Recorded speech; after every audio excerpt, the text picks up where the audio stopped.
The Earth is warming.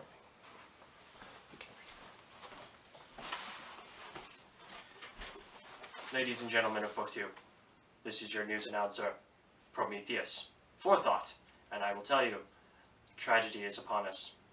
We are expecting more degrees, more days with the degrees of 75 Fahrenheit. I believe that's a little over 20 Celsius, and it will be sunny. Also expect rain and humidity to climb dramatically over the next decades. I am here reviewing this book, Unstoppable Global Warming, Every 1500 Years, by S. Fred Singer and Dennis T. Avery.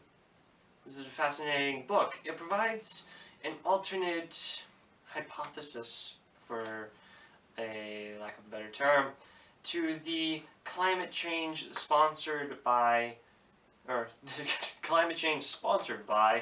friendly human neighbor who likes to burn gasoline via blowtorch.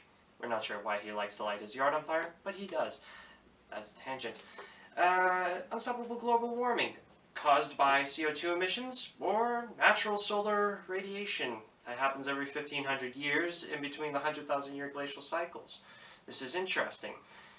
It also goes into the details of how the global warming doesn't quite fit with the CO2 emissions, because during the 40s and 70s apparently it got colder. I wasn't alive in the 70s, so I cannot tell you.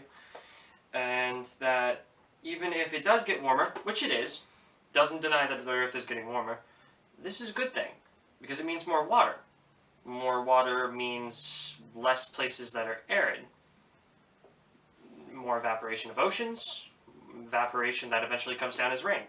This is a good thing. That's a shift. Then it talks about CO2. Oh no, CO2. It's warming the Earth. It'll cook us. Probably not. It will get warmer. But apparently CO2 also acts like a fertilizer to plants. I was unaware of this.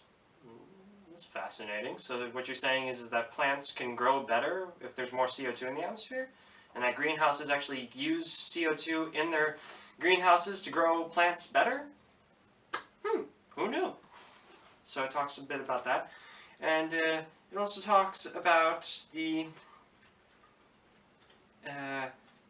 global warming via man-made, or how do they term it? Anthropologically created global warming via CO2. I forget the scientific jibber-jabber that they used on it.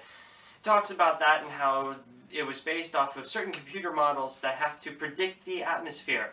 Now, anybody who has worked with a weather app on their cell phone will tell you predicting weather is hard enough to do for the next 5 minutes. So what we're trusting to dictate our entire global policy of energy is a couple of supercomputer policies from 1990s computer technology for something that we still can't do today.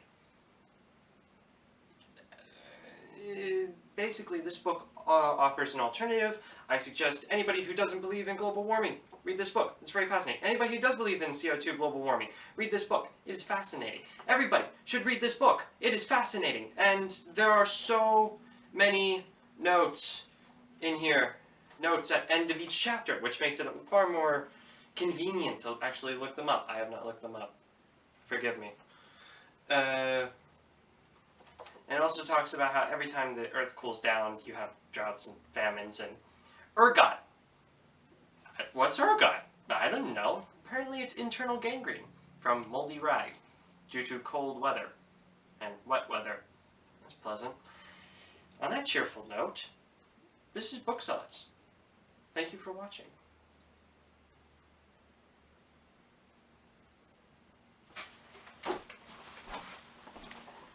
Meh.